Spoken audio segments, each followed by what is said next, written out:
This episode of D-Suite Nation is sponsored by Hoffman's Deco Deli.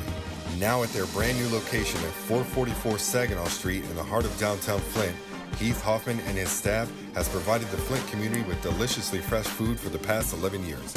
Whether you're stopping in for lunch, looking for catering for your corporate event or meeting, or simply stopping in for a hot cup of coffee, Hoffman's has something on the menu for you. Hoffman's Deco Deli, guaranteed to make your day a little fresher. All right, welcome to D-Suite Nation. We're at Daisy Duke's Bar in Flint, Michigan. I have Jim McGrill here today. He's a longtime Flint fast-pitch softball player. Back in the day when Flint fast-pitch softball was hot, something I grew up watching. And somebody that I idolize, too. It's an honor to have him here.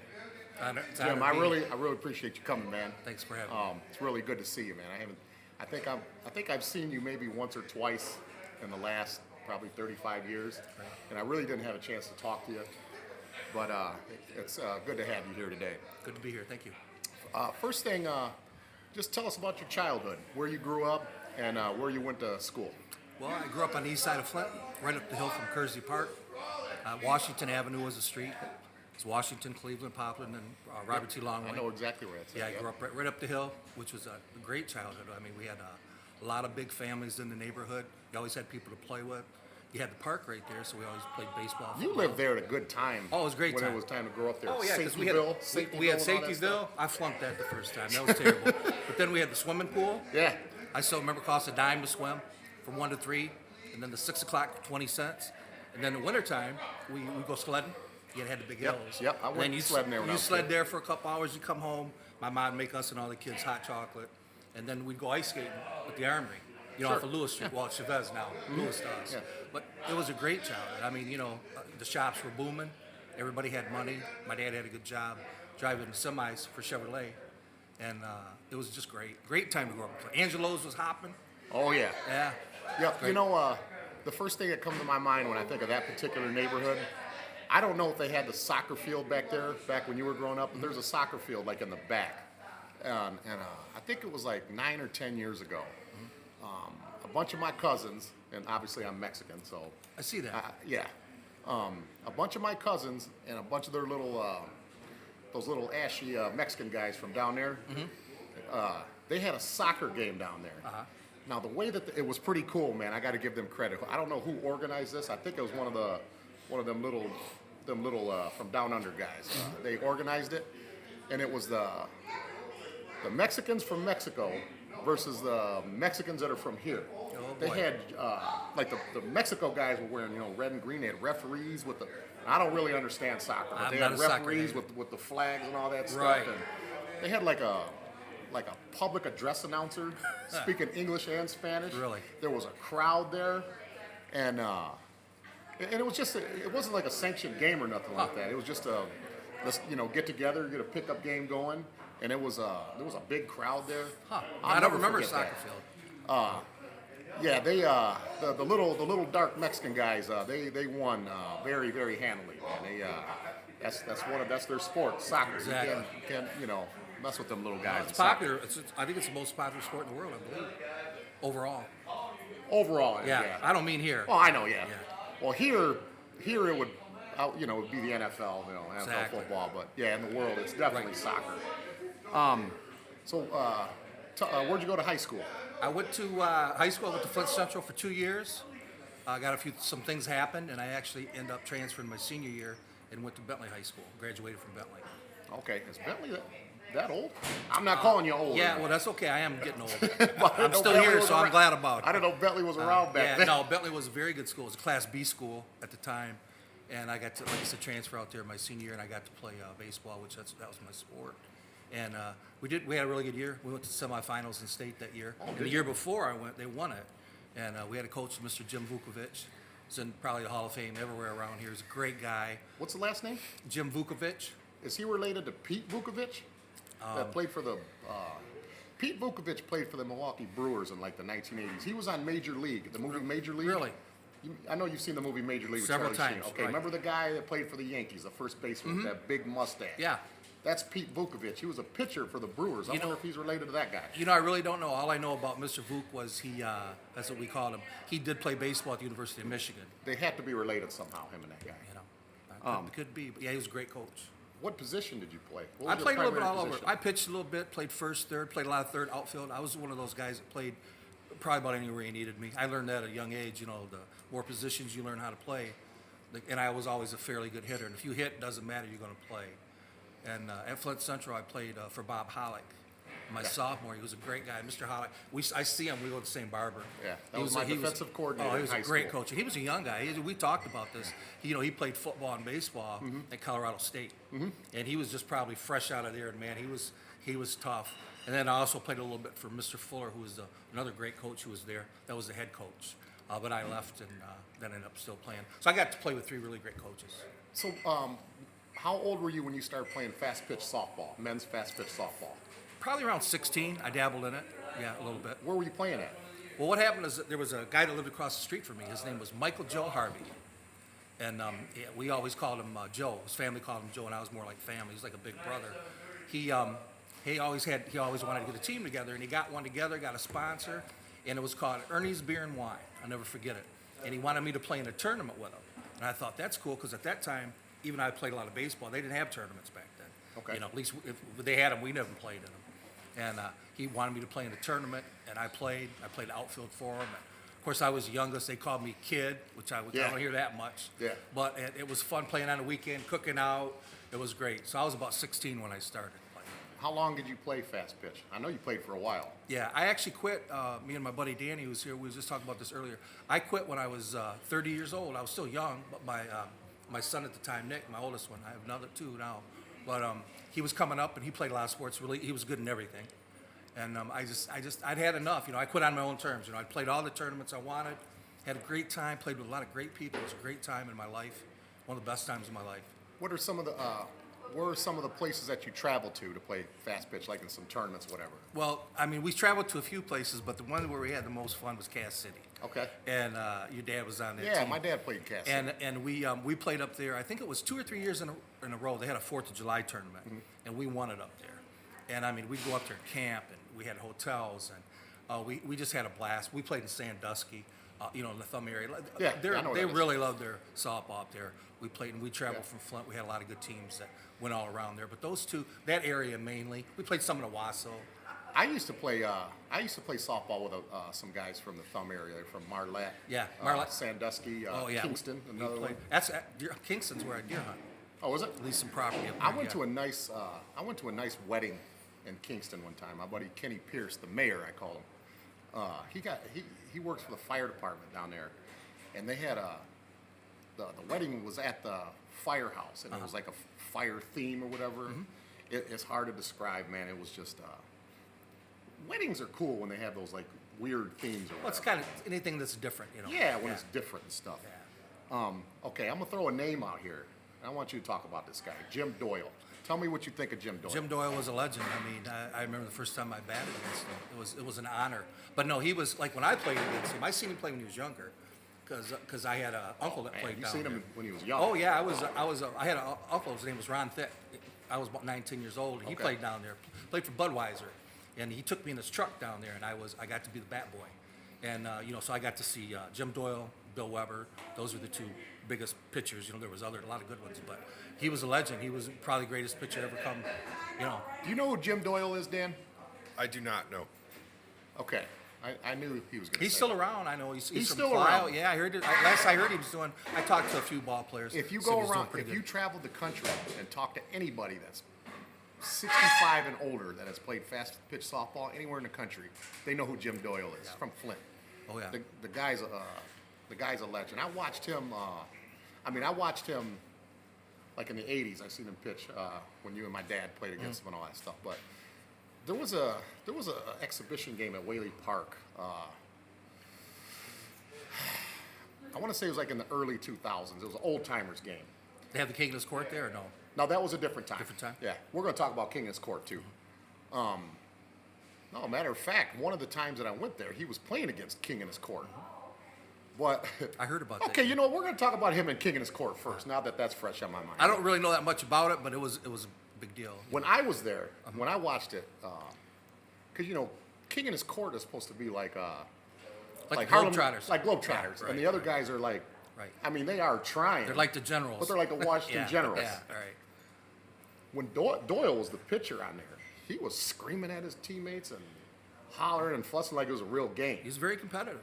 And Their whole family's like that. And Doyle was at that time. I think somebody said that he was 72 or 73 years old at the time, and he was still throwing like 75 miles an hour. Yeah, and if he couldn't throw fast, it didn't matter because the He junk was- that he threw, the Yeah. rise ball, everything. He was throwing 75 miles an hour. A guy's 72 years old. Underhand, fast pitch softball. A softball. Yeah. What? My dad broke up a few of his perfect games because Oh, my sure he dad, did. because back when you guys played, they had all the scores and all that in the newspaper, the Flint Journal. Right. Vince Sikora did all that. He did a great job. Yep. And my dad, he had all his articles, laminated, and he had stacks of articles. Yeah. But there was 2 games where he broke up his perfect game in the last inning. Oh, I believe that he could hit a boy. Your dad had a lot of power. He had that natural swing. Yeah. I have a question. Now this is a question that Dan will like, because Dan likes the tough guys of sports. Throw some names out. I want you to throw some names out. Who are like some tough guys that played fast pitch softball? When I say tough guys, I'm talking about like if there was a bench brawl. This is a guy you want on your side. Maybe like some teammates of yours. Who are some tough guys? Well, your dad would be one from the political part because he did. Everybody knew Chop. Everybody loved him, and he would just like, "Come on, you guys, we'll go have a beer later. We don't need to be fighting." Yeah, like the way I am. But yeah, or okay, kind-hearted. but Oh, you're not buying. a good friend of mine, one of the best outfielders I ever played with, Joey Adams, was a scrapper. He played for Joey years Adams, center field. okay. He played tough.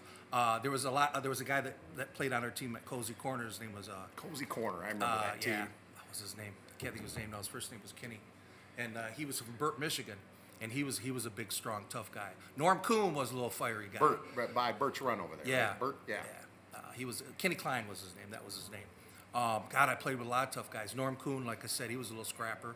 His dad played back in the day fast, but he was like a second generation player. But there was a lot of guys. When it comes to that stuff, more people there got along. I mean, we played against each other all week. We'd set out in left field, have a couple sarsaparillas after the game. We had a good time doing that. And a lot of the guys you played against, you might end up playing with them in a tournament down the road. Sure. So yeah. there was a lot of that, but it was a really, really good bunch of people, man. It was just, people get mad occasionally, but very seldom did you see, I didn't, and I was around I played down there 8-9 years. There's a lot of guys played down there a lot longer than me. But it was. I didn't really see a whole lot. Gary Chadwell, who was one of my best friends, actually, just moved back from Tennessee. He was a guy that nobody would want to mess with. Do you remember Jesse Olivo? Jesse Olivo, yeah, he played. What do you think of him as a ball player? He was a great ball player, very quiet. Didn't get to know Jesse much. He was one of my favorite players. Now Chris, his brother. Yeah, Chris Olivo. Yeah. Chris was a mess. Great catcher. Yeah. Great guy. He was the jokester. Jesse was a really good ball, very serious. Oh yeah. But he was really quiet. Didn't really get to know him real well. Jesse's still in good shape. I bet he is. He's still in and good he was shape. a very good shortstop. Yeah, we had some good teams. My dad used to talk about because I knew both of those guys, but there was a guy. They had a brother, Eddie Olivo, who I never met because he passed away before I was born. Right. I didn't know And him. you know Eddie Olivo? Oh, yeah, he's the best ball player. He went to Swartz Creek. Oh, okay. My dad said that he was the best of the Olivo brothers, Eddie Olivo. He used to talk about him all the time. And how did he die? How did he pass away? He worked for Consumer He got electrocuted, didn't he? He was electrocuted. Yeah, That's no, what I heard my buddies told me stories about him because he knew all of them, but I didn't know him. Yeah, I just know what my dad told me about him. Yeah. Now, when you guys played in tournaments, did you guys do what I used to do? Like when I played ball, like say you were done playing at 5 or 6 o'clock or whatever on a Saturday, and you had to play the next day. You guys just kind of sit back, drink beer, little bonfire, telling stories. Yeah, or like my dad would say, drinking and telling lies. Telling You guys do lies, that telling kind of lies. stuff? I drank my tongue out, Jim. He'd say that. Remember that? Yeah. We'd go, I drank my tongue out last night. But yeah, he was funny. But one time I remember this story. This is great. We're in Cass City. First time we went there, we was all excited. And we played, it was a 4th of July tournament. It was the first tournament we won. And I remember that night vividly because we played Friday night. And I remember bottom of the 7th, I hit a 2-run homer to win the game. And the reason I remember that, I didn't hit many home runs. I wasn't a home run hitter.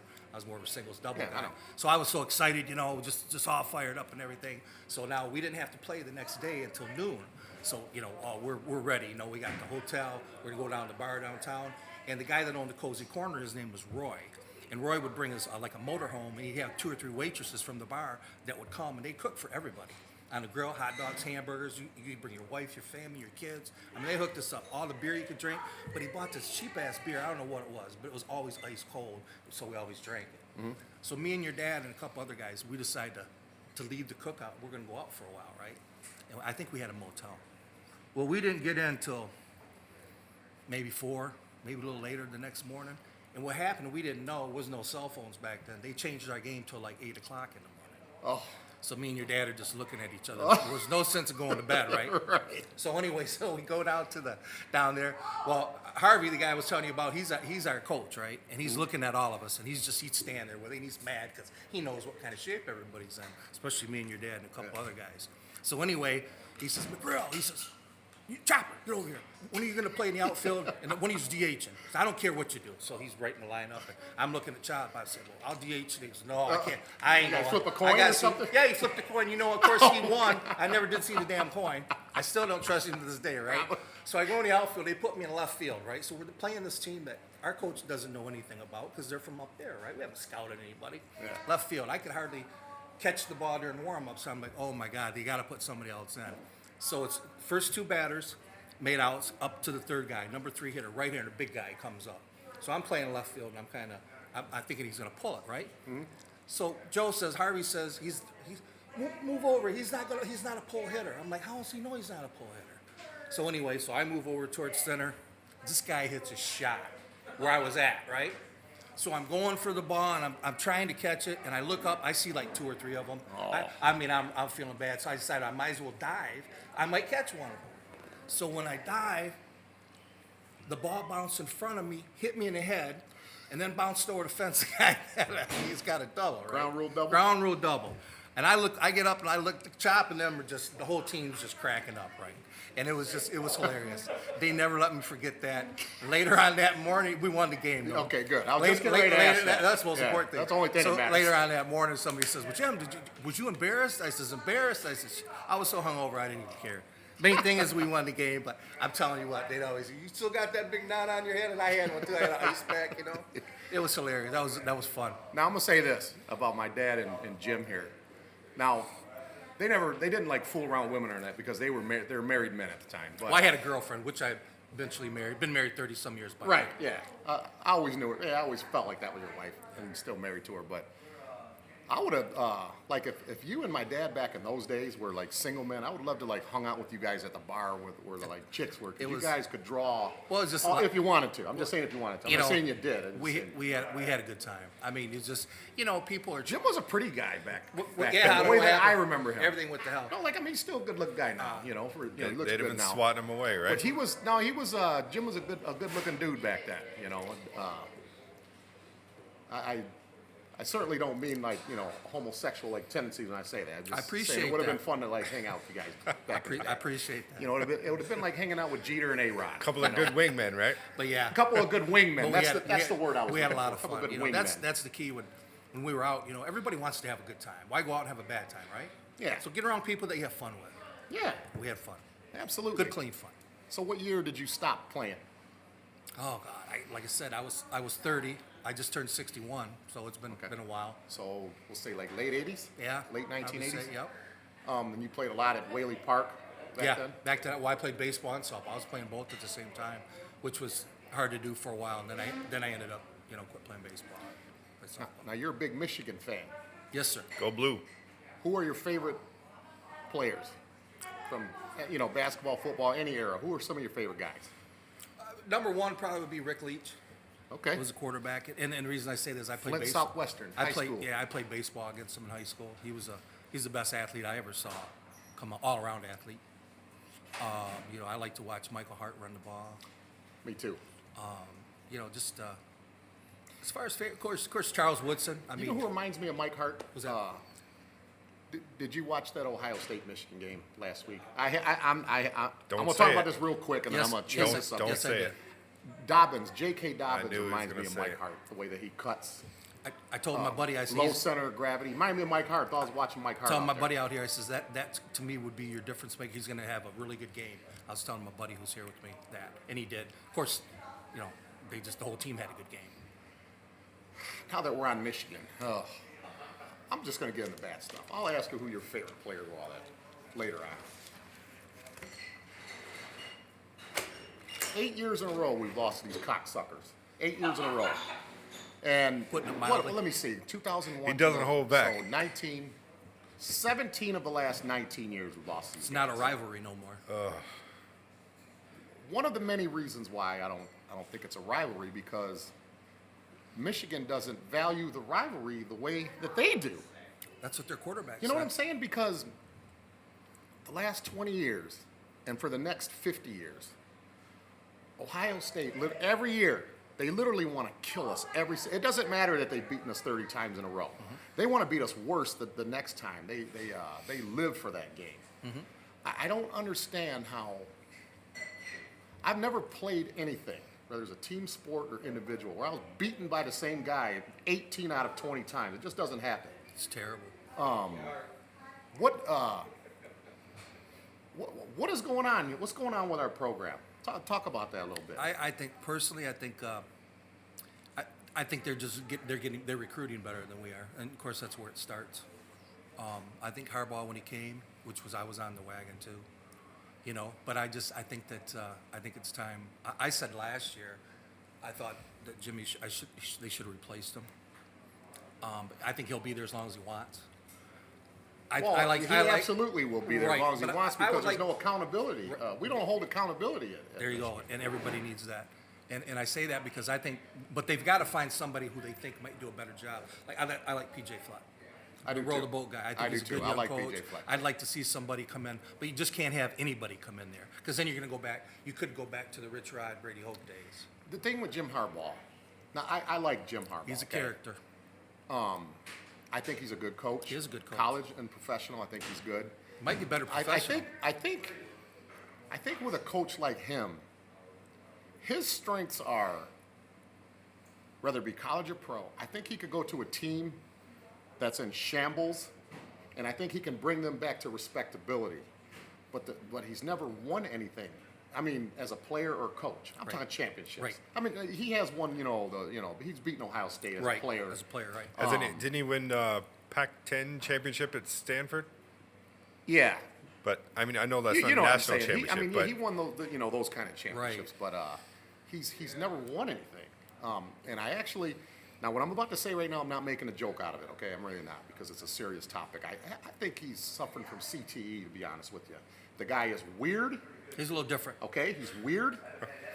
He's probably, I'd have to say Hulk Hogan is probably the only human being on this earth that has a bigger ego than Jim Harbaugh. He does things and acts a certain way that's just not normal. I think the guy is showing. Have you ever in your life seen a coach? My buddy Derek D. Sweet he's gonna laugh when he sees this. Have you ever seen a football coach ice their own kicker? No. The Penn State game. I'll never forget. This is the second time he's brought this up. Why wasn't this talked about on SportsCenter? Listen, this motherfucker, right before halftime, who went for that long 58-yard attempt? Was that Moody? Yes, yeah. Okay. Because they even talked about it on the broadcast how Nordine hadn't been kicking very well. So even though Nordine has the bigger does the leg, extra points, Mooder was and the Moody more does the consistent field That's goal those guys. He kicker. stayed all night at his house. Now, yes, well, Nordine, the extra Yeah, point, yeah, they Nordine, slept. yep. Yeah, he slept in the same bed with him. I don't know that for a fact. I'm just guessing. I wouldn't put it past him, because he's just not there. And he probably didn't know he was in the bed with him until he woke up and his shorts were stuck to him.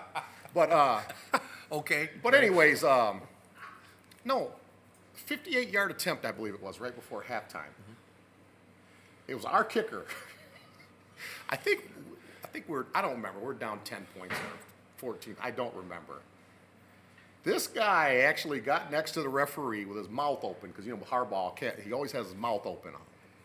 He got his hands like that. He called a timeout right before our kicker kicked. He actually did that. Okay. When I saw that, I looked at my buddy. I said, he did not just ice our own kicker. And I had the look of death in my eyes. I said, he did not just ice our own kicker. He said, yes, he did. And then after they came, when the timeout was over, Moody was like a yard short. So Harbaugh's tactic worked. That stupid tactic worked. Because when you ice a kicker, you're supposed to put nerves in him. You want him to think about it. Right. Guy lost a little bit of nerves, came up a yard short. Look. I remember when Marty Morningwig coached the Lions. Right. Overtime at Soldier Field in Chicago.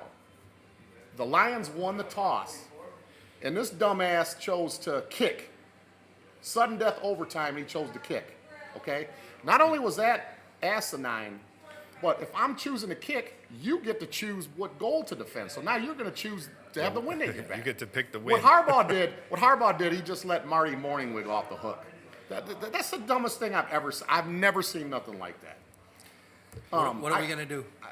Listen, like I said, he's a good coach. Yeah, he's not a great coach. He can like who's the worst team in the NFL right now? Lions? Other than the Lions. Miami? The Cincinnati Bengals. Okay. He could go to the Bengals next year. And they would probably win 9 or 10 games maybe 9 games. They probably win 9 games next year. Maybe 2 or 3 years down the line, flirt with the AFC title game. And that's about as far as he'll go. And for a guy that's supposed to be a quarterback guru too, like Yeah, we've had the worst quarterback play in the Big Ten. You got all these quarterbacks, and then I wouldn't say he's the worst. Shea Patterson's a good quarterback. He ain't the worst. He was a 5-star too. He's Well, not for a the guy worst. that's supposed to be a quarterback guru, our quarterback should be playing a lot better, especially the effort that he put into getting Shea Right. Patterson. Yeah. But look what they had. They got these other guys. What's that send? What kind of message does that send to these guys? Okay, we're here. You recruited us. You're the man. We're here now, and you're going to go out and get somebody else through the portal or however it is. This is all I ask out of Harbaugh. Okay, if we're going to get our asses kicked to Ohio State every year, that's whatever, man. Terrible. I mean, they've had we're prison not- sex with us for how many years?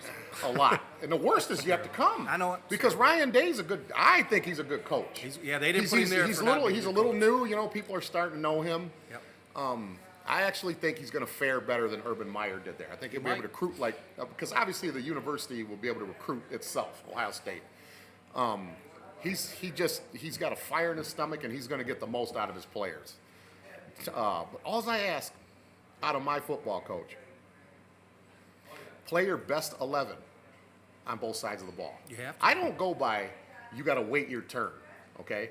If you're an All-American senior and he's a walk-on freshman, But if and he's he's better. practicing better than you and dominating you in practice, he's going to play. Right? He's 'Cause playing. look at what the last 2 champions done, right? Yep. Alabama benched Jalen Hurts in favor of Tua Perfect example. Tagovailoa. No, I agree. Dabo Sweeney benches Kelly. What's his name? Kelly Bryant or Bryant Kelly? Brock. The quarterback in favor of Trevor And he Lawrence. brings in What Trevor. wasn't his name? Brock No, something. it was like Kelly Bryant, I think it was. I can't remember. But no, Yeah, I you've know- got I to. know. Bottom line is you Yeah. got to play your best. For freshmen. Just like in high school. Same thing. You got a freshman's better than a senior. You're going to make some people mad. You play that freshman. I want to win. Dan, you're 3 for 3 on this podcast. Those are 3 excellent points. All that appreciate- nonsense you was talking I earlier appreciate- before we oh, went we're on not camera. gonna get to No, on camera he's good. Yeah. On camera he's good. Just Can't don't be listen to talking nothing bad he about says. Tom Brady, can he? Only facts, not opinions. That's funny. But and like I said though, I'm not making a joke when I talk about that CTE thing. But I mean, he was a quarterback in the league for a long time. Yeah. And took a lot of punishment. And I just think that never affects know. some of his thought process. And I don't like the waiting for your turn thing. I've never been a fan of that. But you know, he's going to be there until he wants to go. I would think. Yeah, I believe Eagle's a big part of it.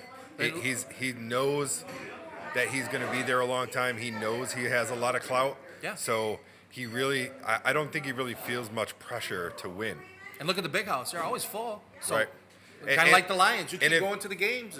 And if there was ever a year for us to beat them, I think it was this year. Yeah, Ohio State's one of the top 2 best teams in the country right now. But the way Michigan was playing towards the end of the They season, regardless, they got a first-year head coach. if it I wasn't this year, like Ray said, it doesn't look good for the future because Ohio State's going to be good for a long time to come. I think last year was the year that we were supposed to beat them because we were actually favored at the Horseshoe. We were actually favored by 3 points to win that game. we had 3 or 4 We had kids. we had the number 1 pros. defense. I mean, we were probably like going into the Ohio State game last year. there was a lot of people saying that only Alabama is better than us right now. Alabama and Clemson, or we'll say Alabama and Clemson. Those are only two teams better than us. And Michigan was favored to win that game, and for them to get slayed the way that they did,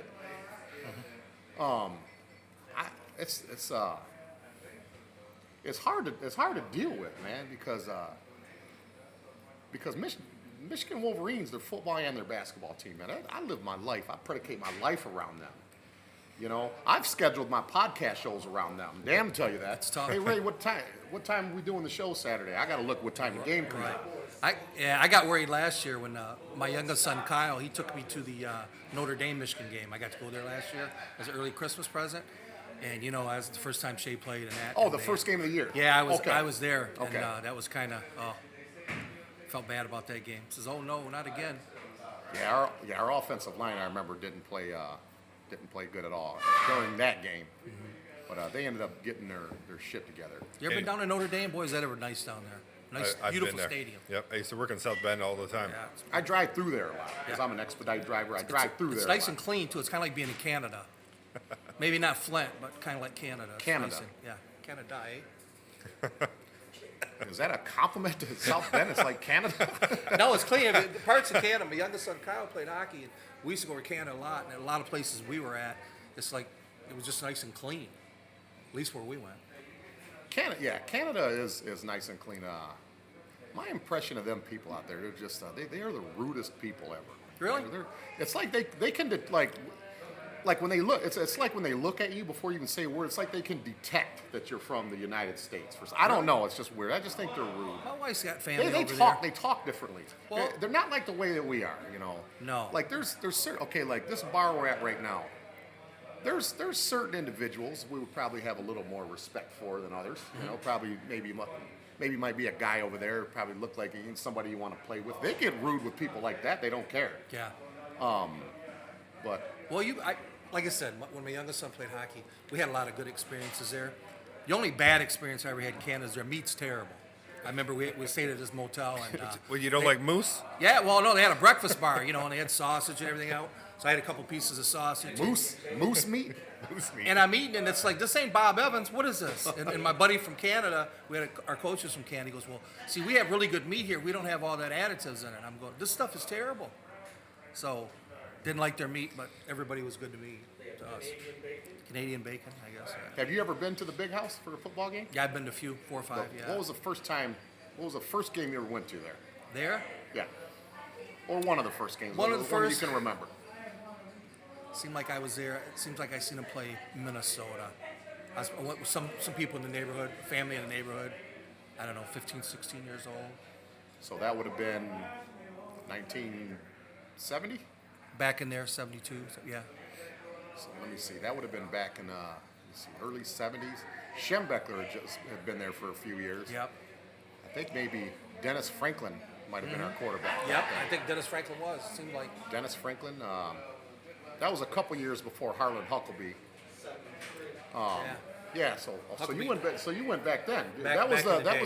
the 10-year war era Yeah. when Woody Hayes was at Ohio State. Yeah, we had some people in the neighborhood, family in the neighborhood, big Michigan fans, and they took me to that game. What about now back in the 70s, man? Their basketball team was really good. Johnny Orr coaching Yep. them.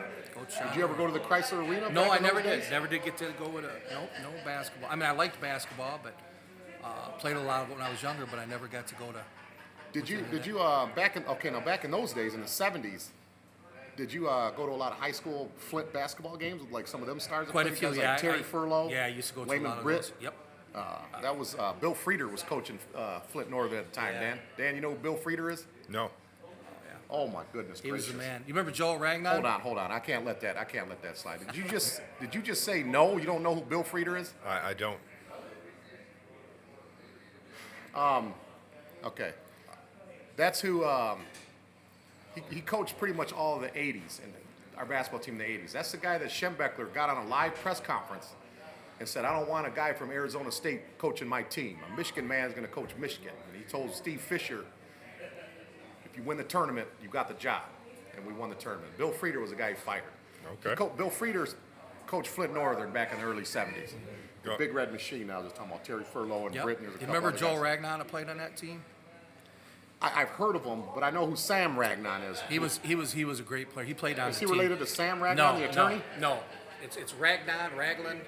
Names are similar. Ragland. And he played Northern. He passed away a few years ago. I've actually become a pretty good friend of his. We used to go to the same gym, and he used to tell me stories about back in the day. And no, Flint was rocking then. I went to a lot of the Beecher games. I think your dad went to Beecher. We were, my dad graduated in '68 from Beecher. We were at the game when Chris Coles hit that 75-footer at the buzzer. Yeah. And that was in 86. It was Beecher and Saginaw BV for the state Class B state title. I'm going to tell you how it went down. Dan, listen to this story. This is good. And you can look this up, too. I think it's on YouTube. I'm not 100%, but I think it is. Beecher was up by a point. 86. State championship. This is not like a playoff game. This is the state title game, Class B. We are all the way up at the top, because my dad used to follow Beecher back then, Right. their playoff runs. I used to tease him. Beecher Buck. Yeah. And this was, we were talking about Roy Marble earlier. This is back in the Roy Marble days. I believe Courtney Hawkins, I think, was their point guard at the time. Somebody for Beecher was at the line, missed a free throw. BV got the rebound. A guy named Chris Coles. Didn't score a point the entire game. Took one dribble from the other free throw line and threw the ball the length of the court and drained that bitch at the buzzer. Listen, I'm going to tell you what the feeling was like, though. Terrible. When he did, the whole crowd, it sounded like, it had the kind of roar like when Hulk Hogan body slammed Andre the Giant at the Pontiac Silverdome. It had that kind of roar. And I remember we were up there. We knew what happened, but Jim, to this day, I still don't know what happened. Even I know what happened, but I don't know what happened. I just remember us being up there and, kind of looking around, and we all just we looked like Jim Harbaugh. Had our mouths open, looked like fools up there. Like what just happened? Right. Yeah, like, what was that? Because, I know he didn't just hit a 75-footer. That thought, I still don't know what happened. Hard to process it. I haven't processed it yet. That's 33 years ago. It was, Beecher. We were at that game. My dad and I were at that game. That was the most bizarre. I won't even say sporting event. That's the most bizarre thing that I've ever been a part of. That guy hit a 75-footer to win the state title against the team that we were, my dad's alma mater. Now, back in those days, though, Beecher, because you got to remember back in the 80s, Central and Northwestern was running shit. Eric Turner, baby. Yeah. Mark Harris. Yep, Eric Turner, Bo Mark Legs, Harris, we call 'em Bo Emery, Legs. DJ. Yeah. 81, 82, 83, that was us. And then 84, 85 was Northwestern. His dad was a teacher. Yeah. He was when I was at Flint Central. Cliff Turner. Cliff Turner. He Yeah, was I know a Cliff basketball. Turner. He's a basketball Yeah, coach. yeah. Then. Eric Turner has a younger brother, Jason Turner. I graduated with Jason Was that Turner. right? Yeah. Eric was Yeah, man. Cliff. Oh, Cliff's a real nice guy. I always thought Eric went to the wrong school. And he'd been a Michigan fan because they slowed it down. Because Flint Central ran. I thought at that time the Running Rebels would have been a good school for him. I always thought that he just got. Sometimes players just get in the wrong system because he was great, and they slowed him down a little bit at Michigan. I still think he made all Big Ten one year or so. Yeah, he did. Yeah. Pistons drafted him. You remember the Running Rebels? I remember the Running Rebels when I was growing Was it up. Vegas? When I was growing up, it was Larry Johnson. Yeah, and Stacey Ogden. That was UNLV. late Yeah, 90s. UNLV. Tarkadian used to Yeah. bite the towel. I always thought, man, he should have went there. Larry Johnson, Greg Anthony. Yeah. Yeah. Well, Eric Turner graduated in 81. So, God, he was good. but the Jerry Tarkanian, the Larry Johnson Running Rebels was 90 and 91. That was like 10 years after that. Right. But yeah, if you said he would have went to a running school, I just thought, understand that. who am I? But just watching him in high school, I thought, the way they played the game and the way, he was like watching magic, the way he passed the ball. Yeah. Yeah.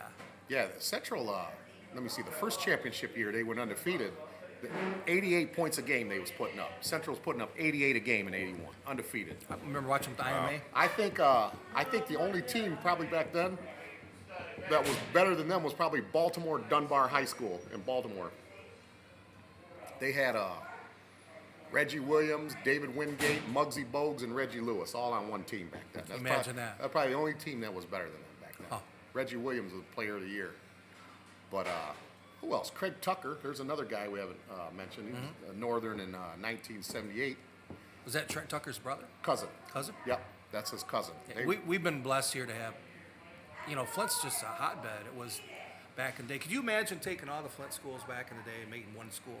Kind of like they did Lapeer, Lapeer East, Lapeer West. Can you imagine some... You mean like if a lot of those guys all played together? Yeah, could you imagine the imagine championships? I've always thought that. That would be like the high school dream team. Yeah, it wouldn't even be fair, would it? No, it wouldn't be fair because like back then, per capita, you could make a case that Flint had the best talent in the country back then. Could. Per capita, Yeah. Dan. Per capita. Can you imagine the talent being cut from those Yeah. teams? Oh, yeah. Oh, yeah. They used to say when I was in school that there's better players How would at you the like school. to make those decisions? Right. They said there's better players right now. That's a fact at the school walking around, the school that's not even playing because, their grades or, a bad family home or things, that could start on the team that was starting. So you never know, Well, I'll tell you what, Flint High School right now, the Jaguars, which is the old Flint Southwestern building. Right. A couple of my close friends that I went to high school with, Andre Weathers. Seen it. Yeah. I had him on my show. Not Yeah, long he was ago. He's a coaching classmate. Bentley. The old Bentley there. Yeah, classmate. We played together in high school. He coaches the Jaguars football team. I seen the podcast. And That then was good. Fred Jackson, he's an assistant coach. I think that Fred and Andre, I really think that they'll be coaching that school as long as that school is open. I hope it if stays that open. school is open for 40 years, they'll probably be there the entire time. That's good. And I'm telling you right now, in 2019, there will be a day where our high school football team in Flint will be a force to be reckoned with because they have the best coaching and commitment. It might not appear so now, Right. with the losing and all that. If they can get the kids to stay there instead of moving out to the Yes. suburbs. The way that Andre, he does certain things for that school that he's not modest about, because Dre's one of them guys that doesn't want credit for nothing. He never wants the spotlight on him. Right. But he does a lot of fundraising. He raises his own money and puts it into the school. The stuff that he does behind the scenes on his own will. And not only does he donate to the football team, he donates to the other sports also. Really. Yeah, that's called they call that the Make an Impact Foundation that he's a part of. And he does a great job. And like I said, I honestly think they're going to be a force to be reckoned with. I hope they are. Bring the Flint future. back a little bit. I hate seeing this how Flint sports is, when you grow up here, it's different. A lot of people, it's Flint. But nah, Flint Yeah. still means something to people that grew up there, I think. Yeah, and like I said about them being at Flint High School, and then, now we have that new Flint Cultural Center Academy building that my buddy Mike Fordham runs, who was also a teammate of ours. I haven't been inside the building yet. Dan has been in there. It's an amazing building. That is Amazing facility. a wonderful facility to have for Flint kids and youth. Not to pat myself on the back or nothing, but I like my sports podcast that I have in Flint that people can be a part of. That's awesome. Kind of my way of giving back and paying homage. To guys like yourself, being here, and so there are some. There's a lot of positives here, man. People watch us on the news and they only see the negative. The water Right. shit and crime. There's But, good, good people in Flint. I've man. said it. Listen, I've said it a million times. I've probably said it at least a half a dozen times on my podcast. There are more people in Flint like me, you, him, and him. There are way more people like us than there is bad apples. Oh yeah, Okay, we do have our share of bad apples, as every community does. exactly. Okay, even you take if you live in let's say a Grand Blanc or Bloomfield Hills, and you live in them big mansions, there's a psycho idiot that you don't know about. Sure there is. That's plotting on killing 55 people in one setting that'll be on the national That's news. true. So, no, there's a lot of good going on here. And kids from Flint are tough too. No matter where they go to college, they know if they got a Flint kid, he's tough. Yes, tough. I just did a video the other day. Oh, God. I don't know if I should be talking. I did a video the other day. A guy I call Pop. His name is Bob. I call him Pop. We hang out a lot. He takes me to the woods. I was in Alabama 2 weeks ago. I was in southern Alabama working. And the building that I had to go to, Jim, listen, when I say I was in the woods, I'm talking I was in the real southern woods. And I was driving down them woods for a good half hour. I mean, nothing but trees and nothing, man. And it was dark out. Pop asked me, this is to the tough thing that you were talking about. He said, man, what would you do if you blew a tire, you had no service on your phone, and there was two truckloads of people coming after you?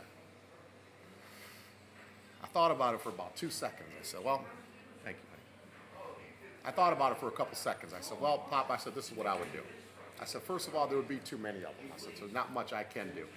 I said, the only thing that I can guarantee you, I said, out of those 9 people, 8 of them will go home to their families out of the 9 of them.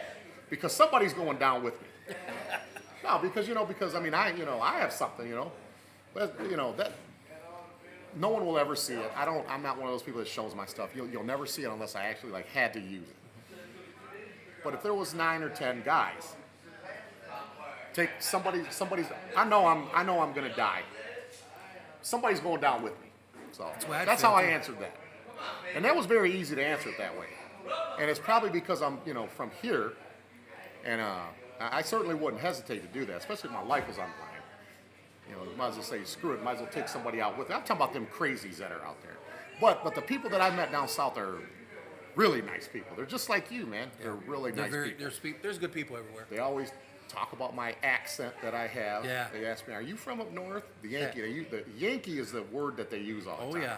They asked me my Yankee or whatever.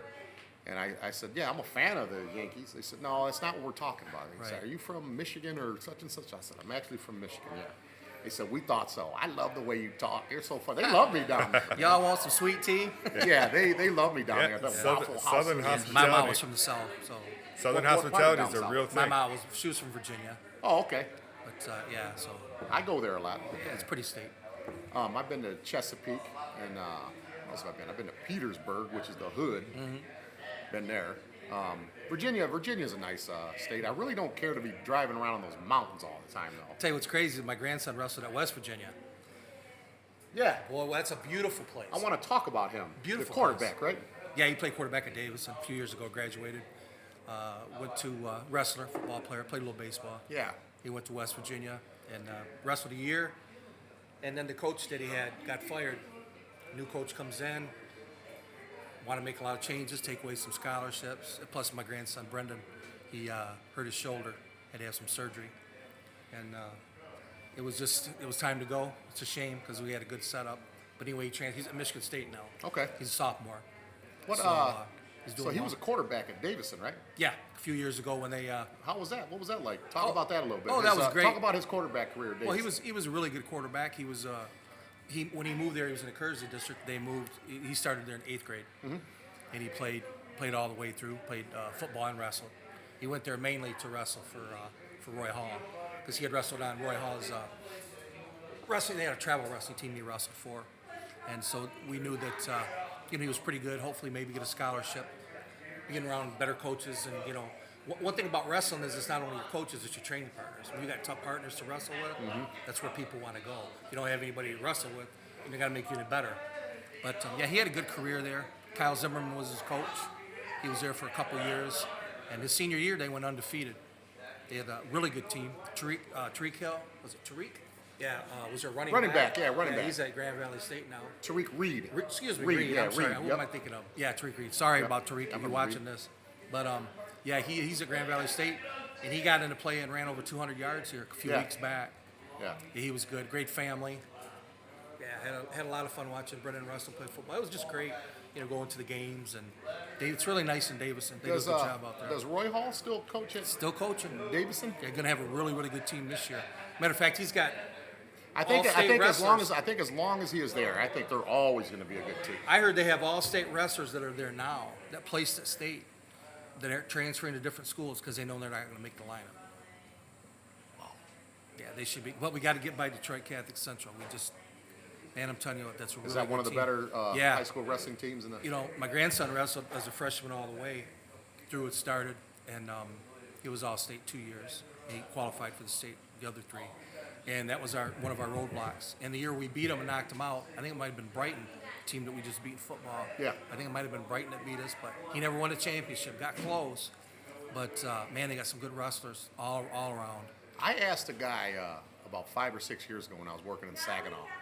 He's from Saginaw, and he used to wear wrestling T-shirts all the time, like tournaments and this and that. And he was a wrestler, and I asked him. I said, how is it that like high schools and colleges like in the Midwest are able to dominate the way that they do? And he said it's because in the Midwest we have the toughest youth programs in America. He said that's why we have the success we do, because of our tough youth program. Especially in Pennsylvania. If you're in Pennsylvania, I haven't seen this, but Nick, Brendan's dad, said that it's like a religion down there, like we are with football, the camps. Their thing is they'll let school out early for wrestling and stuff. They're like you just said, they're youth programs. Yeah. In Pennsylvania, that's why they're so just tough. Yeah. Even at Penn State, Cale Sanderson coaches them. Right. And, I mean, he's doing like Dan Gable type shit. Well, and he was All-American. He was everything. Guy never lost in college. I remember him in college at Iowa State. See those Never guys, lost. those guys that are that good. You remember him, Dan? Cale Sanderson? Yep. They're coaching the top-notch programs. Them are the teams that are winning. They're like Penn State. And in the Big Ten, that's the toughest conference. Is wrestling. Big 12 is second. Yeah. How's your son Nick doing these days? Doing good. He's doing well. We just got back from deer hunting. Yeah, he works for Centaz, and his wife Angie. She's a sweetheart. I got great family, great daughter-in-laws. She has a really good job for some telephone company, but they live in Davison and they really like it. And got 2 other grandchildren. Okay. Cameron, my youngest grandson, he's a great kid. We call him Biscuit. Is his nickname. He's a freshman. He plays football and baseball. And then Riley, the little light of our lives.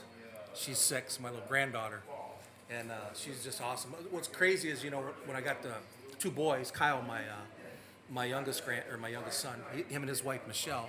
It's her birthday today. She's a sweetheart. Happy birthday, Michelle. He's a youth pastor in Grand Rapids. He's a youth director actually, and his wife is a counselor. So they live in Grand Rapids over there. Great, but Riley, my granddaughter, is funny because, I never had a daughter. It's just like I had all boys and grandsons. So she comes around and everything changed.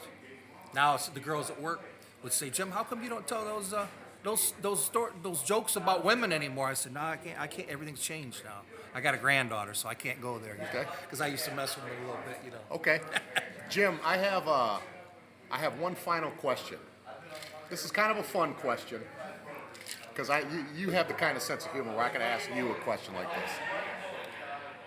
this. Dan, listen, you're going to like this question, okay? I want an honest answer. I want you to be 100% honest with me. Okay. You and Chop, me and Nick, okay? All 4 of us are 30 years old. Mm-hmm. Okay, me and Nick are together. You and Chop are together. Okay. Oh, I see The what 4 of us are in a room, locked with the door locked. Mm-hmm. Which 2 are walking out of the room, and which 2 are laying down? Oh, you and Nick are laying down. Oh, well, explain that one. Really? Me and Nick laying down? We're older or wiser? No, I think that. No, we're all the same age, though. All the same age? Yeah. Oh. We're all 4 of us are 30 years old. That's hard because, I know how I was, I know how my son was, but I don't really know. That's just hard to answer. I've never been in trouble in my life. Yeah. No, I'm lying when I say that. I didn't, I don't know. That'd be tough. Let me see. For the record, I beat Mr. Vest up in 11th grade, which I ended up getting expelled. Yeah. But with the help of Mr. Ufinger, Fred Ireland, our AD, I got back in. See, Mr. No. I'm not acting like I'm some tough guy or nothing like that. But I have a little past. Mm-hmm. But I know Nick is a tough dude. I know that. Yeah, he was a tough kid. He was brought up to defend himself. So who's walking out? You still got to answer that. I'm not gonna let you dodge this question. Who's walking out? I got to go with me and Nick. No, Nick is with me. Nick is with you. My dad is with you. it's dads versus sons. Yeah, it's the dads versus the sons. Me and Nick are together. Be proud of you and your dad because he was carrying.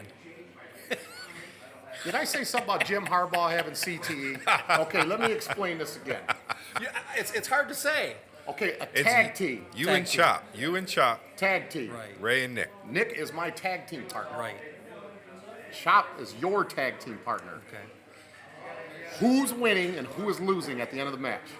Anything goes, hardcore wrestling. I'd whatever. say you guys would win. Nick and I would win. Why do you say that? I don't know. I just think you would. Well, I know how tough he was, and being a little bigger and everything. Probably you guys. I seen Nick about 3 years ago at Madden's Lounge. I was hanging out with a lady friend, and we were at Madden's Lounge, and I seen Nick. There's there with Ethan. Oh boy. And I hadn't seen Nick probably since he was at Bentley High School. And I don't know where he just came from. He had a nice suit on, because back then, Nick was clean shaven, got the good hair. Just, big, big, like a manly man or whatever. So I would have to agree with you. I would say me and Nick are walking out as the winners. Yeah, I'd probably say. It's hard to say that. It's probably so. I don't know. I'm just joking with I you. know, yeah. For the record, I didn't. That's what I'm saying. didn't It's kind think. of hard to answer. I didn't think that was going in that direction. When you paired the two of you guys together, I thought you were going to say, "We're in a bar. Who could pull the most ladies?" Okay, there. How about that scenario? We're in a bar. You and my dad are hanging out at the bar. And I say, you don't even know who me and Nick are. Don't even know us. Okay. And we're all the same age. We're in there, who are them softball guys right there? We're out there starting trouble. What would you guys do to me and Nick? Or what would you think you were going to do to me and Nick? Well, I would probably be the one that I was more aggressive than your dad, at least when I knew your dad. You got to remember, I was a lot younger than your dad. So when I was around your dad, he was the political guy. He would talk his way. And everybody liked your dad. They respected him. So if you were with Chop, unless there were some real knuckleheads in the room that just was wanting to fight anybody, you're going to walk out of there. But, it's just hard to say, Do you fight? I would have been the one that would have wanted to fight. I don't think your dad would have. Oh, yes, he would have. Yeah, he would have. Yeah, my Uncle Bird and Gator and all that. Yeah, I just see it. Actually, when your dad passed away, it must have been on a Friday. It seems like it was on a weekend because me and my wife went to Starlight that Saturday morning, and they would go in there a lot. And I'd always walk over and say, "Hey, Bird, Gate, what you guys up to?" And this particular morning, I went over there and said, "Hey, man, what's up? How you guys doing?" And I always ask about your dad because I knew he had diabetes and stuff. Oh, yeah, I remember hearing this. And then they both just kind of didn't hardly say anything, and then I could tell something was wrong. And I think it was Jesse said, "We lost him last night, Jimmy," and that's how I found out. And then I seen you at the funeral home, and like I said, I shook your hand. I seen you there because my sister said Jim McGrill's here, and I didn't get a chance to talk to you. That you're busy. We just lost my father-in-law in June, and that type of thing. You just everybody's talking to everybody, and you're hugging, seeing people you haven't seen in a long time. So that's always understandable. Okay, well, this is how I'm gonna end this with Jim McGrill. This is why I actually know quite a few guys that played ball with my dad or against them, but I'm gonna tell you why I had him. Is because when I was little, Jim came over to the house all the time. He was always at the house. He was like one of my dad's best friends. And every single time that he came over, every time I asked him if he would play catch me in the yard, he said yes every single time. And then I think when he would come over, when he would leave home, he would take his glove out of his bag and he would have his glove in his, because he knows that he always played catch me in the yard. Man, listen, Jim, I'll never forget that, man. When you do things for kids when they're little, they might not appreciate it. They remember. Then kids remember everything. I'm telling you right now, Jim, man. It wasn't a hard selection process because I wanted to do a fast pitch softball interview. There was no selection process. I was going to find you. I had to find you somehow. I found you. I tracked you down. And I just wanted to tell you that, man. I never forgot that every time you came over and you played catch me in the yard. Well, you're a good kid, and I liked you, and I love kids anyway, and it was I had a good time. You liked me when I was a kid. I was a badass. You was knucklehead. That's all Oh, that I your was dad a called you. badass Yeah, kid. you'd have that And little I attitude. liked you though. But I liked you though. Yeah. Well, I liked you. I tried to be. If you're nice to kids, usually. Yeah, like you said, you're always a nice guy, man. so, And I tell you what, man, I used to, Believe it or not, Nick and I actually, as little as we were, we used to watch the games. I mean, yeah, sure. I mean, we play with the kids once in a while. Right. But we watched you guys play, man, and I just threw a lot of names out there, the guys that I remembered, and I'm sure if I thought about it, I could probably think of more. But Right. But you were definitely my favorite of the guys that my dad played with. Well, I appreciate it, and it's been an honor. Because there's been a lot of guys that played that were more knowledgeable than me, been playing there a longer time. I thought, why would he want me to come on a podcast to talk? I mean, Because like I said, man, you always played catch with me in the yard, and that meant a lot to me, man. That meant a lot to me. My dad was a ball player. I wanted to be a ball player. right. Playing catch with you in the street, man. I remember you used to throw the ball over the top wire. That was the way I shagged fly balls, man. It was man. I've not forgotten none of that stuff, man.